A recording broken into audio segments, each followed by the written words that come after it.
वृंदावन का सौंदर्य, पहली नजर का प्यार। यमुना नदी के किनारे बसा वृंदावन, हरा भरा, सुंदर, मनमोहक। सुबह की धूप में नदी चमकती जैसे सोना बह रहा हो, पक्षियों का कलरव, हवा में फूलों की खुशबू। ऐसा लगता था स्वर्ग धरती पर उतर आया हो। एक दिन राधा सखियों के साथ यमुना किनारे आई। नदी में उतरकर जल भरने लगी। तभी उनकी नजर एक सुंदर बालक पर पड़ी। मोर पंख लगाए, बांसुरी बजाते, श्याम वर्ण के उस बालक का नाम था कृष्ण। कृष्ण की बांसुरी की धुन सुनकर राधा मुग्ध हो गई।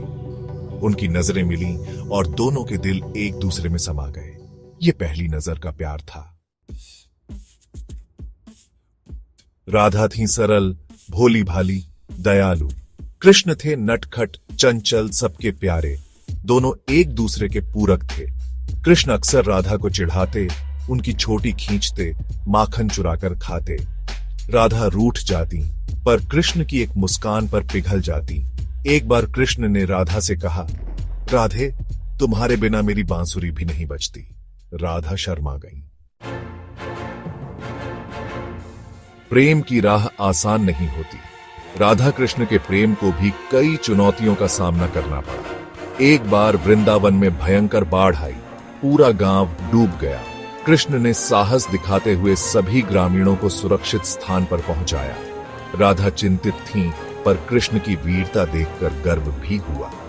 बाढ़ के बाद अकाल पड़ गया। खाने को अन्न नहीं, पीने को पानी नहीं। राधा कृष्ण ने मिलकर ग्रामीणों की मदद की। राधा कृष्ण का प्रेम केवल रोमांस नहीं था, यह त्याग, समर्पण और सेवा का प्रतीक था। समय के साथ राधा कृष्ण की कहानी अमर हो गई।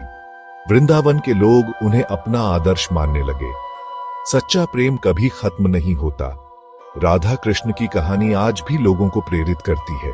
उनका प्रेम अमर है, अनंत।